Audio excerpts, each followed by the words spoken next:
ẹ̀yin ọmọ Yorùbá Tòótọ́ ìlà tó kíkà àbọ̀ lọ́sẹ̀ yìí o sí abala tá a ti ń gbé ìtàn ìgbésí ayé àwọn akọni ilẹ̀ Yorùbá, àwọn akọni tó gbé ògo ilẹ̀ Yorùbá tó gbé jáde, àwọn akọni ńlá tó kópa ńlá nígbà tí wọ́n wà ní ayé tí gbogbo ọmọ Yorùbá tí gbogbo àgbáyé ò lè gbàgbé wọn tí wọ́n fi kú. Orí ìtàn ìgbésí ayé olùdásílẹ̀ ìjọ Celestial Church of Christ náà ìran wòlíì Samuel Bíléèwù Joseph Ọ̀ṣọ́fà ńlá ti bẹ̀rẹ̀. bẹ́ẹ̀ bá ṣe ń darapọ̀ mọ́ wa ẹ wo ìkànnì tẹlifíṣàn yìí sẹ́yìn àti gbogbo bọ́ ṣe gbàgbà náà àṣírí orúkọ ìtumọ̀ Bíléèwù gbogbo orúkọ ẹ̀ gbogbo nǹkan tẹ́ ẹ nílò láti mọ̀ nípa ìbẹ̀rẹ̀ ìgbésí ayé láti ṣàlàyé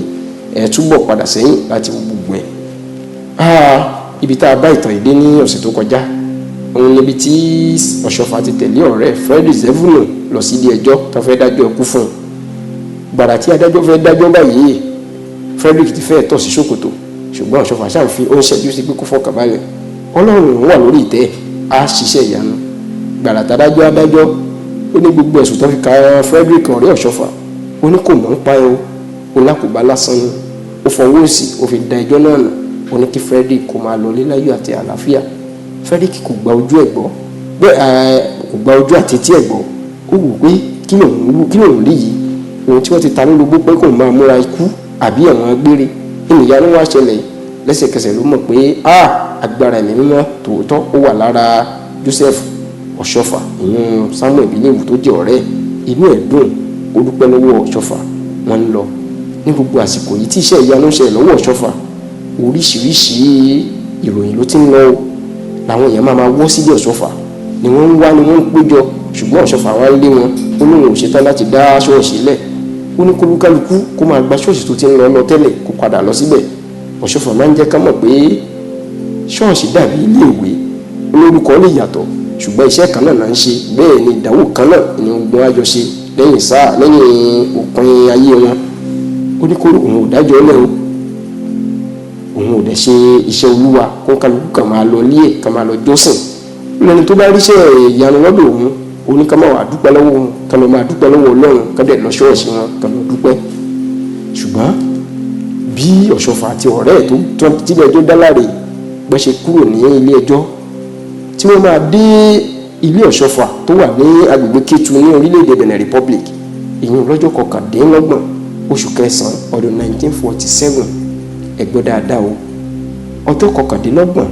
oṣù kẹsàn-án ọdún 1947 táwọn olóyìnbó ń pè ní the 29th of September 1947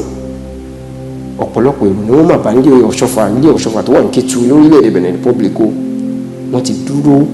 wọ́n péjọ wọ́n kọrin bọ́ṣọ̀fà ṣe débẹ̀ ó kúnlẹ̀ Frederick ọ̀rẹ́ àti ìyàwó ẹ̀ Mary náà kúnlẹ̀ wọ́n bẹ̀rẹ̀ sí ní dúpẹ́ lọ́wọ́ Ọlọ́run fún àṣeyọrí ilé ẹjọ́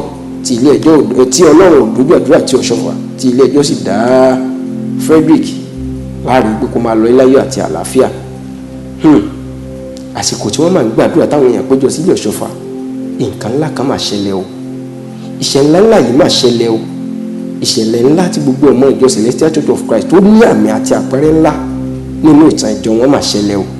Kí ni ìṣẹ̀lẹ̀ tó ṣẹlẹ̀ lọ́jọ́ 29 oṣù kẹsàn-án ọdún 1947 lẹ́yìn tí Ọ̀ṣọ́fà àti Frederick Zevuno ọ̀rẹ́ ti ilé ẹjọ́ dé? Ẹ jẹ́ ká pàdé ní ọ̀sẹ̀ tó ń bọ̀ nígbà tí a máa fi ìdáhùn sí ìbéèrè yìí títí ọ̀sẹ̀ tó ń bọ̀. Ẹ má ṣe gbàgbé o bí ẹ̀yin bá wà lórílẹ̀‐èdè Nàìjíríà ìwé ìròyìn Yorùbá Tòótọ́ ó ní gbogbo ọmọ Yorùbá Tòótọ́ ń kà o 100 náírà péré ni. Ẹ̀yin tí ẹ sì wà lórí ẹ̀rọ ayélujára ẹ ṣí gbogbo àwọn ọmọ Yorùbá Tòótọ́ láǹfààní ẹ̀yin náà wo oríṣi àwọn ètò tó wà lórí tẹlifíṣàn tó wúlò púpọ̀ ẹ pín káàkiri ẹ jẹ́ káwọn èèyàn mọ̀ nípa ẹ̀ bẹ́ẹ̀ ni kí ẹ máa darapọ̀ èèyàn subscribe èyí tó ṣe kókó láti máa rí gbogbo àwọn fídíò wa wò bí ẹ bá wá ní ìpolówó ọjà abẹ́ ní ìbéèrè àbí ohun tí ẹ fẹ́ sọ lórí àwọn ètò yìí pàápàá abala àwọn akọni Yorùbá Tòótọ́ tá à ń gbéyẹ̀wò lábala yìí ẹ pè wá sórí nọ́mbà fóònù yìí 08052009427 lẹ́ẹ̀kan sí o 08052009427 ẹ jẹ́ ká pàdé lọ́sẹ̀ tó ń bọ̀ lágbára Olúwa ó dàbọ̀.